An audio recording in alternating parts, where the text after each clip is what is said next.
News में आप सभी का स्वागत है। इस वक्त मौजूद है हनुमान वाटिका में, जो कि कैथल में आता है और यहाँ पर हो गया है ब्राह्मण सम्मेलन। यहाँ पर तमाम जो लोग आए हुए हैं वो सम्मेलन में उपस्थिति दर्ज कराने आए हुए हैं। उनसे बातचीत कर समझने की कोशिश करते हैं कि आखिर क्या कुछ मुद्दा है, किन विषयों पर चर्चा होनी है। जी, सबसे पहले तो राम राम। राम राम जी, राम राम। आपके सभी दर्शकों को राम राम। शुक्रिया। यहाँ आने का उद्देश्य क्या है आज? यहाँ आने का उद्देश्य सिर्फ इसी बात से है कि जो बीजेपी की सरकार है सेंटर में और स्टेट में भी, इस स्टेट के अंदर तीसरी बार फिर कमल का फूल खिले, इसी उद्देश्य से यहाँ पर लोग आए हैं और भाई लीला राम जी को जिताने के लिए। ये ब्राह्मण है, सारे हल्के के ब्राह्मण इकट्ठे हुए हैं यहाँ पर। बीच में ऐसी बहुत सारी खबरें आई थी कि ब्राह्मण समाज बीजेपी से नाराज है, क्या ऐसी बातें हैं? नहीं, ऐसी कोई बात नहीं है, तो वैसी अफवाहें हैं। जी। हाँ। आपको लगता है लीलाराम गुर्जर जी ने काम काज कराए हाँ हैं? जी, हाँ, काम काज करवाए और करवाएंगे कि पीछे भी कोई किसी तरह की वो नहीं, विकास कार्य काफ़ी किए हैं। खुद लीला राम जी ने भी और सरकार के उसमें भी इन्होंने बहुत अच्छे काम किए हैं। सबसे बड़ी बात तो इसकी सरकार के अंदर ये है कि एक गरीब आदमी को रोजगार मुहैया हुआ है बगैर खर्ची पर्ची के हैं। बच्चों ने उत्साह हुआ है, उनके अंदर हौसला हुआ है कि ये हम अगर पढ़ाई करेंगे तो हमारी योग्यता के अनुसार पर उनको रोजगार मिलेगा। जी, शुक्रिया। जी, क्या कुछ उद्देश्य है यहाँ पर? आप भी तो आए हुए हैं, उद्देश्य क्या है? हमारा उद्देश्य तो बीजेपी के जीत कराना है। बीजेपी ने जो ब्राह्मण समाज को आदर मान दिया, 13 टिकटें दी हैं। इस 100% ब्राह्मण बीजेपी के साथ है। बीजेपी को सरकार बनाएगी और ब्राह्मण समाज का जो इज्जत मान दिया, और इसमें बिना खर्ची बिना पर्ची के नौकरी लगे हैं। जो बेरोजगार थे उनको रोजगार मिले है और ये बहुत शांति प्रिय पार्टी है। अच्छा, ब्राह्मण समाज आज यहाँ पर आया हुआ है, क्या लगता है कोई नाराजगी है ब्राह्मण समाज को बीजेपी? ब्राह्मणों में कोई नाराजगी नहीं है। बीजेपी के प्रति हम स्ट्रिक्ट हैं, वहीं खड़े हैं और जीत का प्रतीक हम लेके आएंगे बीजेपी की पार्टी। अच्छा, ब्राह्मण समाज में चूंकि इतने सारे लोग यहाँ पर आए हुए हैं, सब खुश नजर आ रहे हैं, किन किन मुद्दों पर आपको लगता है कि बीजेपी ने काम किया, इसकी वजह से ब्राह्मण खुश? बीजेपी ने ऑल मुद्दों पे काम किया है और बीजेपी जैसी पार्टी ही नहीं है इंडिया में। जितने भी काम किए हैं ना बीजेपी ने, A to Z, वो धारा 370 पे हो या कोई भी फैसला इन्होंने किया वो देश के प्रति, देश के हित में किया है।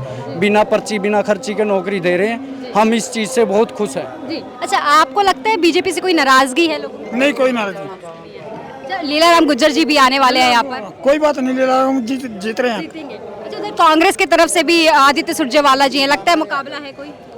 ऐसा है जी, जी, सुरजेवाला कुछ और चीज थी तो उसका लड़का है, क्या चीज है? कोई चीज नहीं है, कोई मुकाबला नहीं है। कोई मुकाबला नहीं। जी, आपको क्या लगता है ब्राह्मण समाज के लिए बीजेपी ने क्या कुछ कराया? बहुत बढ़िया काम किया है। बगैर पर्ची बगैर कर्सी लगने लग रहे हैं। पहले क्या होता था, पहले पीछे दे के लगते थे। जी। कोई फौज में लगता है 10 लाख या 5 लाख दे के किला बेच के लगते थे। जी, जी। अब कोई पैसे नहीं लगते, बगैर पर्ची बगैर कर्सी लगते हैं। जनता खुश है? जनता खुश है, सभी बिरादरी खुश है। जी। अच्छा, यहाँ पर आप सभी लोग आए हुए हैं, क्या कुछ मुद्दे हैं यहाँ? यहाँ कोई मुद्दा नहीं, हिंदू पार्टी है, विकास पूरा देश का कर रहा है, सबका साथ सबका विकास। जी। सब खुश हैं बीजेपी से। सब खुश है। जी, ये बताइए क्या कुछ मुद्दे हैं यहाँ पर आने के? यहाँ पे हमारा उद्देश्य है कि देशभक्त पार्टी है और सबसे बड़ा कारण तो यही है कि ये देश के प्रति समर्पित पार्टी है, तो इस पार्टी से लोग इसी करके ज़्यादा जुड़े हुए हैं। खासकर हमारे समाज के लोग तो पहले भी देशभक्त थे और इस देशभक्त पार्टी से जुड़े हैं। अच्छा, लीलाराम गुर्जर जी के कामकाज से आप कितने खुश हैं? हम बिल्कुल खुश हैं, जितना भी उन्होंने काम किया, विकास किया, ठीक किया, जितनी उनकी चली बहुत काम किया। शुक्रिया। कैसा रहा कामकाज बीजेपी का? बहुत अच्छा रहा जी। बहुत अच्छा, हम बहुत तीसरी बार बीजेपी सरकार? हाँ? तीसरी बार बीजेपी सरकार? यस कंफर्म है? कन्फर्म। अच्छा, आज क्या कुछ सम्मेलन में बातें चलेंगी? अब देखते हैं, प्रधान जी आएंगे क्या करेंगे, उनके विचार सुनने के आए हैं। अच्छा माहौल रहेगा और अच्छी जीत से मार्जिन जीत देंगे लीलाराम को। जी, ठीक है, शुक्रिया। जी, आप बताइए यहाँ आने आज सम्मेलन करने का उद्देश्य क्या है? ये तो ब्राह्मण सम्मेलन है जी, लीला सामने करे। मैं ब्राह्मणा के देखता हूँ मेरे पास कितने वोट हैं, ब्राह्मणा के 90% वोट है जी, कैथल हल्का के। बीच में ये भी बातें चल रही थी कि बीजेपी से ब्राह्मण समाज नाराज है। ये कांग्रेसी कहते हैं जी, विरोधी आदमी, विरोधी तो करेंगे जी। हम तो सब लीलाराम के पास हाँ, जितने ब्राह्मण है कैथल हल्का के, गाँव के, शहर के, सभी मिलकर लीलाराम का स्वागत करेंगे, लीलाराम को वोट देंगे, लीलाराम को सपोर्ट देंगे। आपको लगता है बीजेपी ने काम कराए हैं? 10 साल बहुत काम करे जी, गरीब आदमी के बच्चे नौकरी लगे हैं, बिना पर्ची बिना खर्ची, बिना दौड़े कुर्ते वाला के जी। और इनके दादे लाई होगी, पहले शमशेर सुरजेवाला, फिर रणदीप सुरजेवाला, भी दित्य सुरजेवाला। और सुरजेवाला ने यह भी कहा पहले जींद गया था, अभी मैं कैथल को छोड़ दूंगा, जींद ने जूत मारे, फिर कैथल में आ गया। हमारे पास ये था निठामा चूल्हा कहते हैं लोग देसी भाषा में। लीलाराम तो यहीं की बात सुनता है। इसको मिलने जाते हैं लोग, बोला लीलाराम तो रणदीप तो सोनिया ने बुला लिया जी, और बाहर की बाहर गया जी। लोग बैठे रहते हैं कोठी में, मेन बड़कों को मिलके और भाग जाता है। ये एक पर्सनल आदमी है जी, चाहे कोई आदमी किसी और रात नहीं मिलता है। इसलिए खुश हैं आप लोग? बिल्कुल खुश है बीजेपी सरकार से, आगे भी यही सरकार चाहते हैं हम। जी। अच्छा, इस बार लीलाराम गुज्जर की लड़ाई आदित्य सुरजेवाला जी से है, क्या लगता है? बस बाराणी रेल में चढ़ा जाए, क्योंकि बराबर है सुरजेवाला ने ये पलटाई वाली में चढ़ा दिया था, बाराणी में चढ़ा जाएंगे जी, बस फाइनल है। जीत फुल। काम काज कराए हैं कि लीलाराम गुज्जर जी? बहुत काम काज कराए हैं जी, बहुत काम किया है। अब देख लो आप, ये पुंडरी रोड पे सरकारी मेडिकल कॉलेज बना है, और भी बहुत काम करवाए हैं। सुरजेवाला जब यहाँ से चले गए थे, उन्होंने जींद से उपचुनाव लड़ा था। ये कोई प्रजातंत्र का कोई नियम है? आप जहाँ से विधायक हो वहाँ पे विकास करवाओ, आप लोगों की समस्याएं सुनो। अब यहाँ पर समस्याएं सुनने की बजाय उन्होंने जींद से उपचुनाव लड़ा, और फिर जो सेंटर की राजनीति में चले गए थे, हर टाइम राहुल गांधी के पास रहते थे। कभी कर्नाटक विधानसभा में काम कर रहे हैं, इलेक्शन में प्रचार कर रहे हैं। वो यहाँ के विधायक थे, तो उन्होंने यहाँ पर जन समस्याएं नहीं सुनी, और जनता में पूरा आक्रोश है उनके प्रति। सुरजेवाला जी का आक्रोश जो है वो बेटे को भी देखने को मिलेगा। हाँ, बेटे को भी देखने को मिलेगा। अब आप एक बात बताओ, क्या यहाँ पर कांग्रेस के और कोई वर्कर नहीं है जो मेहनत कर रहे हैं 15 साल से? उनको क्यों नहीं मौका मिला चुनाव लड़ने के लिए? अब सुरजेवाला राज्यसभा सांसद है, तो उनके बेटे को यहाँ पर टिकट दिया गया, सभी को इग्नोर किया गया। तो ये सर परिवारवाद है, तो इसके कांग्रेस बढ़ावा दे रही है, और ये सब गलत है। जनता के अंदर पूरा रोष है इसके प्रति, और कमल का बटन दिलाएंगे मोदी जी के नेतृत्व में। क्या कुछ उद्देश्य है आज के सम्मेलन का? बहुत बढ़िया है जी। उद्देश्य क्या है? बस इकट्ठे हो रहे सारे पंडित, इकट्ठे होकर कहें पंडित इकट्ठा करके होके करेंगे क्या? मोदी सरकार को बढ़ाएंगे।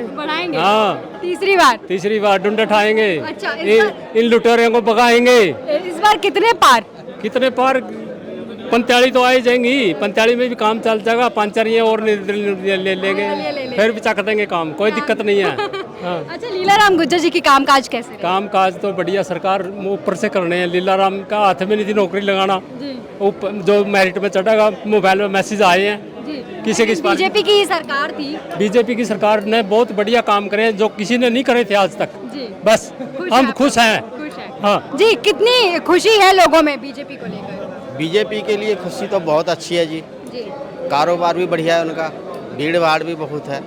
चाह भी उनको ही रहे, मोदी सरकार को ही जीतना चाहिए। अच्छा, लीलाराम गुज्जर जी के कामकाज से संतुष्ट है आप लोग? हाँ जी, हमें बहुत संतुष्ट है, भाई बंदे हमारे, और अच्छी तरीके से उनको ही जिताएंगे। शुक्रिया। क्या कुछ उद्देश्य है आज के सम्मेलन का? उद्देश्य तो बेटे पॉलिटिकली है, सबने पता, इलेक्शन हो रहे हैं। तो बाकी ब्राह्मण सम्मेलन में आज ये मैं ब्राह्मण नहीं हूँ, मैं चौधरी हूँ, रिटायर लेक्चरर हूँ। मेरा आने का कारण है खट्टर सरकार, ईमानदार रोजगार, 1.5 लाख बच्चों को ईमानदारी से रोजगार दे दिया। उड्डा ने 60,000 एकड़ जमीन सेक्शन 4, 6, 8 लगाकर बेची।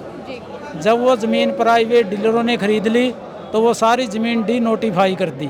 अभी 400 एकड़ ज़मीन ईडी ने जब्त की है, 1100 एकड़ ज़मीन सुप्रीम कोर्ट में बहाल हुई है। SEZ के नाम पर सारी ज़मीनें एक्वायर की गई, कोई SEZ नहीं लगा। हरियाणा में आज 4 और 6 लेन के 12 हाईवे बनने लग रहे हैं। कांग्रेस सरकार में एक भी हाईवे नहीं था। यहाँ 7.5 मेडिकल कॉलेज थे, जिनमें लगभग 850 सीटें थी। आज 21 मेडिकल कॉलेज बन रहे हैं या बनने लग रहे हैं, और उनमें 1900-1950 सीटों पर इस साल दाखिला होगा, अगले साल 2100 पर होगा, और उससे अगले साल 2500 सीटों पर एडमिशन। शुक्रिया। लीलाराम गुज्जर जी का कामकाज कैसा रहा? हाँ जी, कामकाज कैसा रहा लीलाराम? बहुत बढ़िया काम रहा जी बीजेपी सरकार का। और इस बीजेपी सरकार में जितने हमारे बच्चे सर्विस पे लगे हैं, शायद उनका और किसी सरकार में नंबर नहीं पड़ा है। शुक्रिया। बहुत अच्छा काम जी। क्या कुछ उद्देश्य है आज के सम्मेलन का? आज का सम्मेलन जो ब्राह्मण विशाल सम्मेलन है, इसमें आप देख ही रहे हो कि हनुमान वाटिका के चारों तरफ आपको ये ब्राह्मण जो भगवान परशुराम के वंशज हैं वो आपको दिखाई दे रहे हैं। और इनका एक ही मकसद है, जिस प्रकार से आज आप सभी देख रहे हैं कि जो भारतीय जनता पार्टी के एजेंडे को लेकर के या आज जो महापर्व समय चला हुआ है चुनाव के अंदर अगर हम बात करें कि किसी भी पार्टी को लेकर के देख लो कि जिस प्रकार से ब्राह्मणों का मान सम्मान इस पार्टी ने, भारतीय जनता पार्टी ने करने का किया है, क्योंकि आप देख रहे हो कि 14-15 टिकटें ब्राह्मणों को सबसे ज़्यादा भारतीय जनता पार्टी ने दी है। और ब्राह्मणों के आशीर्वाद से पहले भी भारतीय जनता पार्टी ने हरियाणा में पहली बार जब सरकार बनी, यहाँ के प्रदेश अध्यक्ष श्री राम विलास शर्मा जी थे और उस आज तक भी यहाँ चाहे मोदी के सरकार की बात करें या हरियाणा सरकार की बात करें, ब्राह्मणों का भरपूर समर्थन भारतीय जनता पार्टी को रहा है, आशीर्वाद रहा है और आगे भी रहता रहेगा। लेकिन रामविलास शर्मा जी को टिकट नहीं दे पाए। नहीं, देखिए टिकट का एक बात आप देखते हैं कि पार्टी ने उनके लिए और बड़ा सोच रखा था, लेकिन कई बार हम होते हैं कि उत्सुकता में या कई बार हम अपने आप को वो नहीं कर पाते हैं। हाँ, अच्छा, क्या लगता है लीलाराम गुर्जर जी के कामकाज सही रहे? नहीं, लीलाराम गुर्जर जी छत्तीस बिरादरी के नेता हैं। ये देखिए, आप सभी देखते हो, नेता नहीं, मैं इसको नेता भी नहीं मानता, ये अपने कार्यकर्ता मानते हैं। सेवम को छोटे से छोटे कार्यकर्ता घर चले जाते हैं, इसके घर में छोटे कार्यकर्ता सीधे आ जाते हैं, कोई वहाँ किसी प्रकार का बैरियर नहीं लगा होता। और नेताओं की अगर आप बात करेंगे, अब जैसे पीछे इनका कार्यकाल रहा, वहाँ पता नहीं नरवाना जी कहाँ के लोग बैठे थे, वो कैथल के लोगों को सीट बना के देते हैं, वो फिर मिलते हैं। यहाँ तो कोई ब्राह्मण है, छत्तीस बिरादरी कोई भाई आ जाए, सीधा लीलाराम जी से मिलते हैं और वो हाथ पकड़ के काम करवा लेते हैं। ठीक है, शुक्रिया समय देने के लिए। हनुमान वाटिका में हम मौजूद थे, यहाँ पर ब्राह्मण सम्मेलन हुआ और क्या कुछ यहाँ पर उद्देश्य रहा ये भी हमने आपको दिखाने की कोशिश की। आपकी क्या कुछ राय कमेंट सेक्शन में जरूर बताएगा। वीडियो को ज़्यादा शेयर कीजिएगा। चलती हो, नमस्कार।